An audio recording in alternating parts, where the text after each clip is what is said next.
Good morning, students. Welcome to BCom Sem 3. I will take your accounting 3.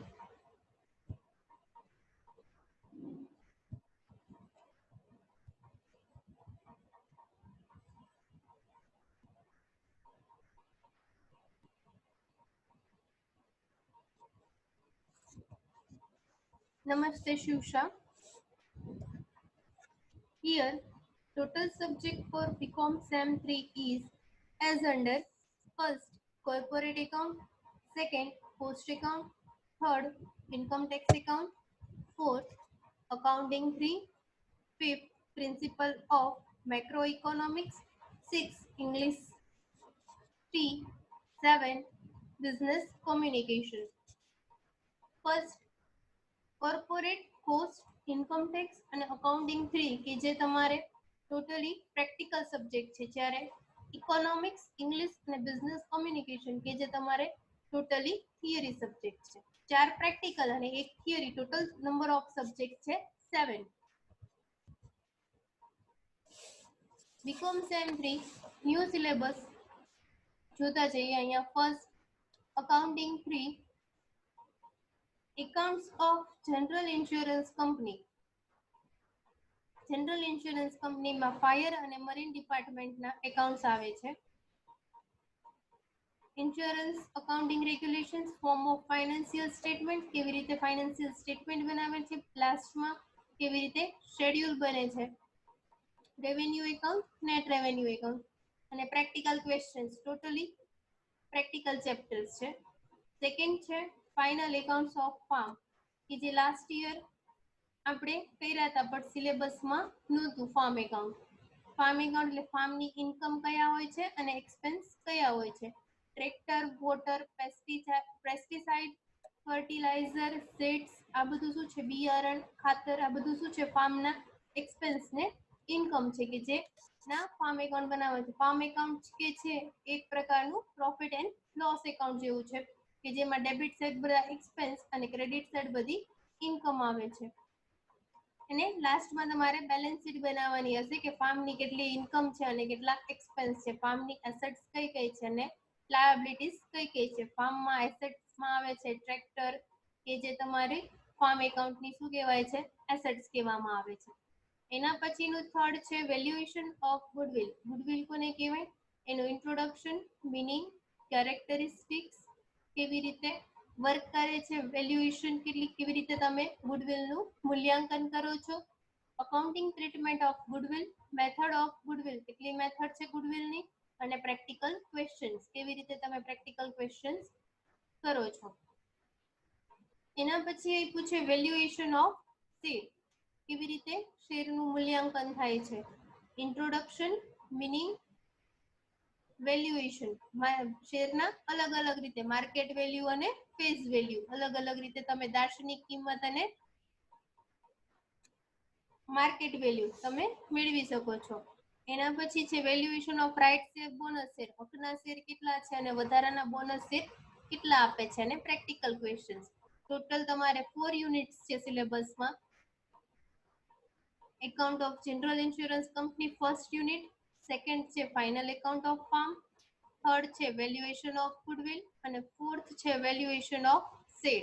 Total 4 units છે. 4 યુનિટ્સના marks છે 70. First unit અને second unit કે જે 20 માર્ક્સમાં પૂછાય છે, થર્ડ અને ફોર્થ છે કે જે 15 માં પૂછાય છે, 20 40, અને આ બે 15 ના 30, એટલે 70 માર્ક્સમાં ટોટલ તમારો સિલેબસ છે, new syllabus.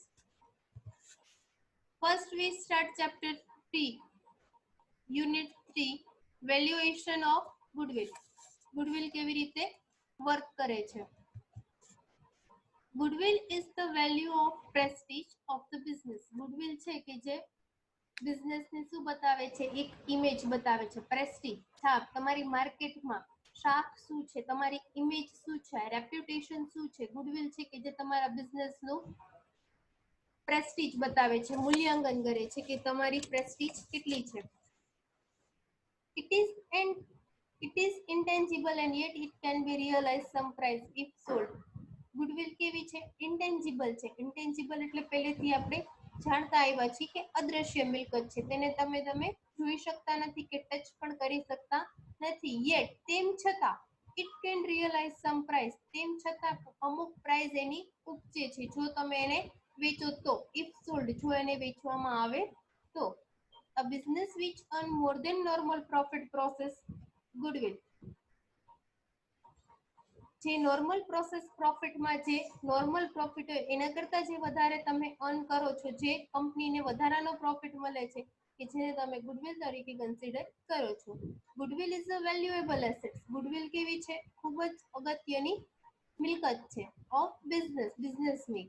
And arise out of good name, reputation and connection of business, કે જેના દ્વારા તમે સારું એવું નામ મેળવી શકો છો. Arise out of good name, માર્કેટમાં તમે સારું નામ કમાઈ શકો છો. રેપ્યુટેશન, તમારી ઇમેજ સારી ઊભી થાય છે. કનેક્શન ઓફ બિઝનેસ, બીજા બિઝનેસ સાથે તમે ડીલ કરો છો ત્યારે તમે સારા રિલેશનશિપ ડેવલપ કરી શકો છો. જો તમારી ગુડવિલ સારી હોય, રેપ્યુટેશન સારી હોય માર્કેટમાં, તો only the business earning more than normal profit has goodwill attached to it. Business છે કે જે નોર્મલ પ્રોફિટ કરતા વધારે જે પ્રોફિટ અર્ન કરે છે કે જેને ગુડવિલ તરીકે તમે ઓળખો છો. એનો મિનિંગ આપ્યો છે. Goodwill may be said to be that element arising from the reputation. Goodwill કોને કહેવાય છે? એક ટાઈપનું ટૂલ કે જેમાંથી તમે સારું રેપ્યુટેશન, જ્યારે તમારે શાખની જરૂર હોય, શાખ એટલે અમુક રૂપિયાની માર્કેટમાં જરૂર હોય, ત્યારે તમને તમારી રેપ્યુટેશન, તમારી પ્રેસ્ટીજ જોઈને બીજી કઈ યુનિટ છે કે જે તમને શાખ આપે છે કે જે તમારું શું કહેવાય છે માર્કેટમાં રેપ્યુટેશન કહેવાય છે. જે તમારી ઇમેજ સારી હોય તો તમને ઇઝીલી શાખ મળી શકે છે. Connection or other advantages business which enable it to earn great profit than the return normally to be expected on capital represented by the net tangible assets employed in the business. Goodwill છે કે જે શું છે કે જેની હિસાબે તમે સારી રેપ્યુટેશન કમાઈ શકો છો. બીજા બિઝનેસ સાથે તમારે ડીલિંગ કરવાથી તમને એનો બીજા બિઝનેસનો શું મળે છે? એડવાન્ટેજીસ મેળવી શકો છો. વિચ એનેબલ ગ્રેટ પ્રોફિટ, કે જેનો પ્રોફિટેબિલિટી કેવી હોય છે? વધારે હોય છે. And return normally to be expected, તમે જે રિટર્ન એક્સપેક્ટ કર્યું હોય એના કરતાં તમને વધારે રિટર્ન મળે છે. ઓન કેપિટલ પ્રેઝન્ટેડ, તમે જે કેપિટલને ઇન્વેસ્ટ કરી હોય છે એના ઉપર. Tangible, net tangible assets employed in the business. Net tangible assets છે કે બિઝનેસમાં રોકાયેલી હોય છે. ફર્સ્ટ ટાઈપ છે, એના ટાઈપ્સ કયા કયા છે? એવરેજ પ્રોફિટ મેથડના simple average profit method, weightage average profit method. Simple average method કોને કહેવામાં આવે છે? 2000, એક એક્ઝામ્પલ લઈએ. 2018 અને 19 બેનો પ્રોફિટ થાય છે. 2018 નો પ્રોફિટ તમારો ફર્મનો છે 5 lakhs અને 2019 નો તમારો ફર્મનો પ્રોફિટ છે 5 lakhs. તો બેને ડિવાઈડ કરો તો સિમ્પલ એવરેજ તમે મેળવી શકો છો કે 5 lakhs પ્લસ 5 lakh એટલે 10,000 ડિવાઇડેડ બાય 2 કરવાથી તમને એવરેજ પ્રોફિટ મળી શકે છે. એવરેજ એટલે તમે ધારણા કરી શકો છો કે 2018-19 ના ઉપરથી 2020 અને 21 માં તમારી પ્રોફિટેબિલિટી કેવી રહેશે. સિમ્પલ કે જે એવરેજ તમે કાઢી શકો છો. 10 લાખ ડિવાઇડેડ બાય 2 એટલે એવરેજ પ્રોફિટની કેલ્ક્યુલેશન તમારે આવે છે 5 લાખ, કે જેને સિમ્પલ એવરેજ મેથડ તરીકે ઓળખવામાં આવે છે. એના પછી આપ્યું છે weightage average profit method. Weightage કે જેનું વેટ આપેલું હોય છે 1 2 3 4, કે જે કેલ્ક્યુલેટ કરીને તમે વેટ આપીને ભારિત સરેરાશ નફો, જે તમે લોકો 11th-12th માં ભણીને આવ્યા છો એ જ પ્રકારે કેલ્ક્યુલેશન થાય છે ગુડવિલનું. વેટેજ એવરેજ વેટ આપવામાં આવે છે, એના ઉપરથી તમે પ્રોફિટેબિલિટી ફાઇન્ડ કરી શકો છો. વેટેજ એવરેજ પ્રોફિટ કેટલો છે? Method of valuation average profit method આપણે આગળ ડિસ્કસ કરી. સુપર પ્રોફિટ કોને કહેવાય છે? જે નોર્મલ પ્રોફિટ હોય છે એના કરતાં તમારી પ્રોફિટેબિલિટી જ્યારે વધી જાય છે, કે જેને તમે શું કહો છો? Super profit method.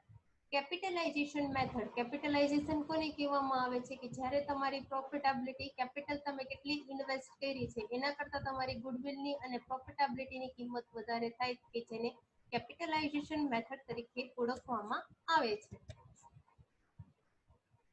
તમારે ઓલવેઝ સુપર પ્રોફિટ મેથડના સમ પૂછાય છે.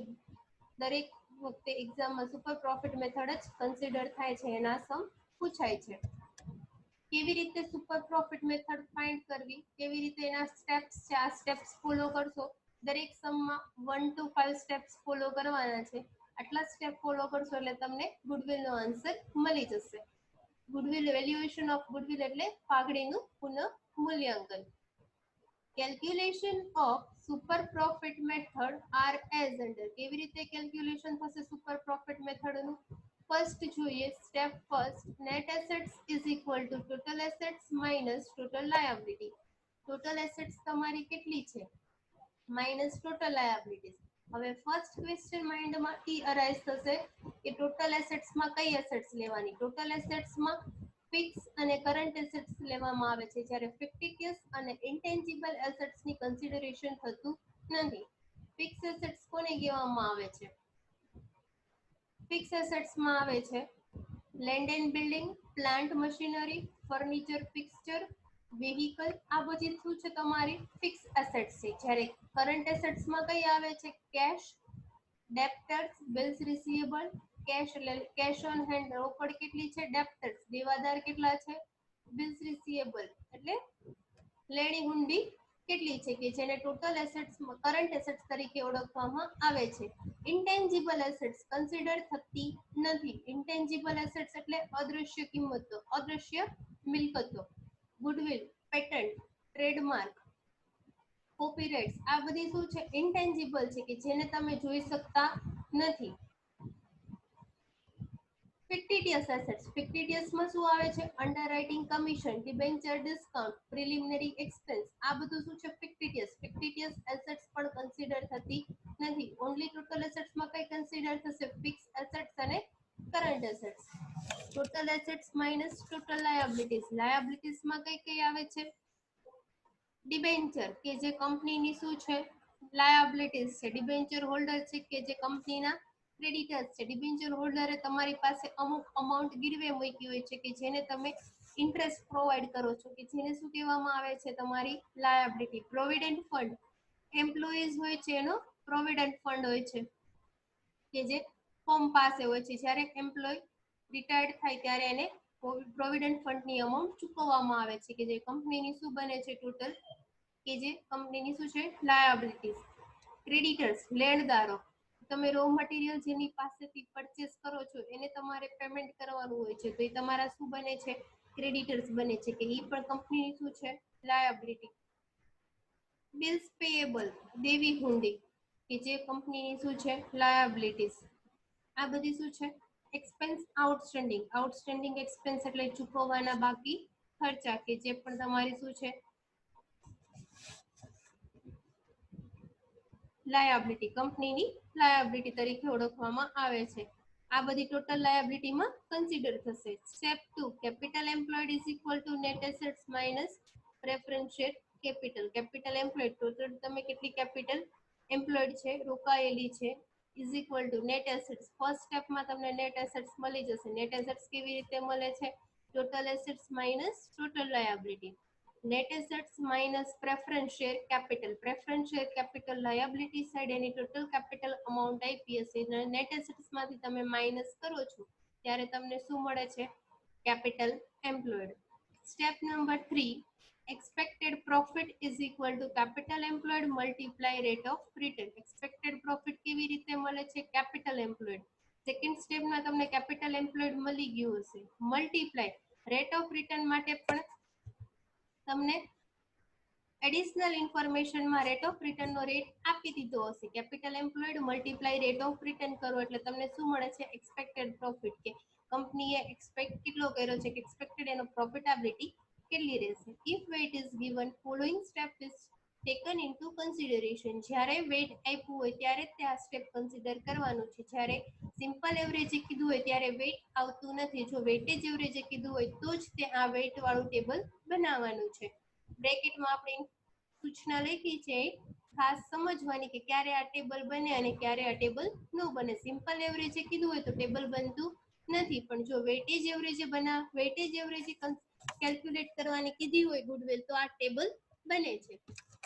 ફર્સ્ટ આવે યર, બુકમાં આપી જ દીધેલા હશે એડિશનલ ઇન્ફોર્મેશનમાં યર કેટલા છે 2001 2 3 4 5 જેટલા યર આપ્યા હોય એટલા લખવાના. એના પછી આવે ટોટલ. પ્રોફિટેબિલિટી પણ બુકમાં એડિશનલ ઇન્ફોર્મેશનમાં આપી દીધી હશે કે કેટલી પ્રોફિટ છે. 2001 નો કેટલો છે, 2002 નો કેટલો છે, 2003 નો કેટલો છે. વેઇટ પણ આપી દીધું હશે 1 2 3 4 5. શું કરવાનું, પ્રોફિટ મલ્ટીપ્લાય વેઇટ એટલે તમને શું મળે છે, વેઇટેજ પ્રોફિટ. અહીંયા પ્રોફિટ 10,000 છે, વેઇટ આપ્યું છે 10,000. બે નો સોરી પ્રોફિટ 10,000 છે, વેઇટ આપ્યું છે 1. 10,000 મલ્ટીપ્લાય 1 તો વેઇટેજ પ્રોફિટ કેટલું આવે છે 10,000.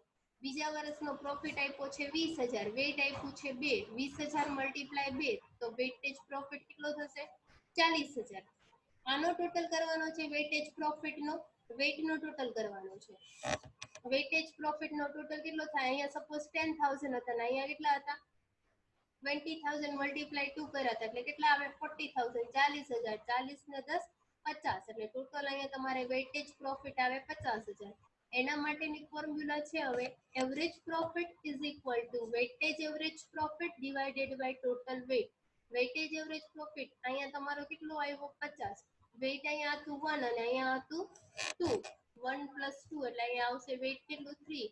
ટોટલ વેઇટ એટલે ડિવાઇડેડ બાય 3. જે આન્સર મળે એ 50,000 ડિવાઇડેડ બાય 3 કરવાનું એટલે રાઉન્ડ ફિગરમાં આન્સર મળશે. એના પછી આવે છે step number 4. Super profit is equal two average profit minus expected profit. Average profit માંથી એક્સપેક્ટેડ પ્રોફિટ માઇનસ કરવાનો. એવરેજ પ્રોફિટ આપણને અહીંયા મળી ગયો છે અને એક્સપેક્ટેડ પ્રોફિટ આપણી પાસે સ્ટેપ નંબર 3 માં અવેલેબલ હતો. એના પછી step number 5. Goodwill is equal two super profit multiply number of years. Goodwill કેવી રીતે મળશે, super profit multiply number of years. Super profit આપણી પાસે હતો, મલ્ટીપ્લાય નંબર ઓફ યર્સ માટે એને કીધું હશે કે 3 વર્ષની ગુડવિલ ફાઇન્ડ કરવાની છે કે 4 વર્ષની ગુડવિલ ફાઇન્ડ કરવાની છે. જે કીધું હોય એ પ્રમાણે તમારે ગુડવિલ ફાઇન્ડ કરવાની. 5 સ્ટેપ દરેક સમમાં ફોલો કરવાના છે. આ સ્ટેપ ઉપરથી તે સમ આગળ કેલ્ક્યુલેટ થાય છે, બાકી કઈ છે નહીં. 5 સ્ટેપ ખાસ યાદ રાખવાના છે. સ્ટેપ 1 2 3 4 5 સાવ ઈઝી સમ છે. 15 માર્ક્સમાં આ ચેપ્ટર પૂછાય છે. 15 લેટ્સ વી ટેક એક્ઝામ્પલ. આપણે એક એક્ઝામ્પલ જોઈએ. Balance sheet of Hathway limited was as under. Balance sheet આપી છે હેથવી લિમિટેડની. બેલેન્સ શીટ 31/3/2012 ની આપી છે એટલે પાકું સરવાયું તમને 31/3/2012 નું આપી દીધેલું છે. Equity share capital, reserve, surplus. Equity share capital each share of ₹10. એક શેરની પ્રાઇસ કેટલી છે 10 રૂપિયા. એવા ટોટલ કેટલા છે ઇક્વિટી શેર 1,80,000. રિઝર્વ અને સરપ્લસ 20,000. ક્રેડિટર્સ 50,000. બિલ્સ પેયેબલ દેવી હુંડી 20,000. એક્સપેન્સ આઉટસ્ટેન્ડિંગ ચૂકવવાના બાકી ખર્ચા 5,000. એનો ટોટલ થાય છે 2,75,000. Total liability. હવે એસેટ સાઇડ શું આપ્યું છે, goodwill 10,000, plant 1,20,000, furniture 5,000, stock 80,000, ડેપ્ટર 40,000, prepaid expense 3,000 અને કેશ એન્ડ બેંક 17,000. ટોટલ કરો છો એટલે કેટલો આવે છે 2,75,000. Additional information is given. કોઈ પણ સમ તમે સ્ટાર્ટ કરો છો ત્યારે એડિશનલ ઇન્ફોર્મેશન ને પહેલા ધ્યાનમાં લેવાની કે વધારાની ઇન્ફોર્મેશન હોય છે શું કહેવા માંગે છે. એસેટ્સ વેર વેલ્યુડ એઝ ફોલો. એસેટ્સ ની નવી વેલ્યુ આપી છે. અહીંયા જે વેલ્યુ એસેટ્સ ની આપી છે એ શું કહેવાય છે, બુક વેલ્યુ કહેવાય છે. જ્યારે અહીંયા જે એડિશનલ નીચે આપી છે એને શું કહેવાય છે, માર્કેટ વેલ્યુ કહેવાય છે. Plant 1,10,000, furniture 6,000, stock 87,000, debtors 36,000. નવી વેલ્યુ આપી છે. જ્યારે નવી વેલ્યુ આપી ત્યારે ટોટલ એસેટ્સમાં નવી વેલ્યુ કન્સિડર કરવાની. The profit after tax for the last 3 years, appropriate weight to be used as under. weight પણ આપી દીધેલું છે ને પ્રોફિટ આપ્યો છે છેલ્લા 3 વર્ષનો 2010, 2011 અને 2012. 30,000, 33,000, 31,000. weight આપ્યું છે 1, 2 and 3. reasonable return on capital investment in such type of business is 10%. Capital તમે જે ઇન્વેસ્ટ કરી છે એના ઉપર કેટલો આપે છે rate 10%. expected rate of return. A certain amount of goodwill on the basis of 3 years. Purchase on the basis of weightage average profit of last 3 years. એને કીધું છે કે goodwill on the basis of 3 વર્ષ. 3 વર્ષની તમારે goodwill find કરવાની છે. Purchase on the basis of weightage average profit method. કઈ મેથડે કરવાની છે? weightage average. એના માટે આપણને weight પણ આપ્યું છે. આપણે બે ટાઈપની મેથડની ડિસ્કસ કર્યું હતું, સિમ્પલ એવરેજ અને વેટેજ એવરેજ. પણ સિમ્પલ એ નથી કીધું છે, એનાથી કીધું છે વેટેજ ઇન્ફોર્મેશનમાં કીધું છે કે વેટેજ એવરેજ ફાઇન્ડ કરવાનું છે. આ અમાઉન્ટ છે ટોટલી ફર્સ્ટ. આનું કેલ્ક્યુલેશન માટે આપણે જે આગળના 5 સ્ટેપ જોયા એ જ ફોલો કરવાના છે. ફર્સ્ટ સ્ટેપ થી સ્ટાર્ટ કરવાનું. ફર્સ્ટ સ્ટેપમાં શું હતું? Net assets.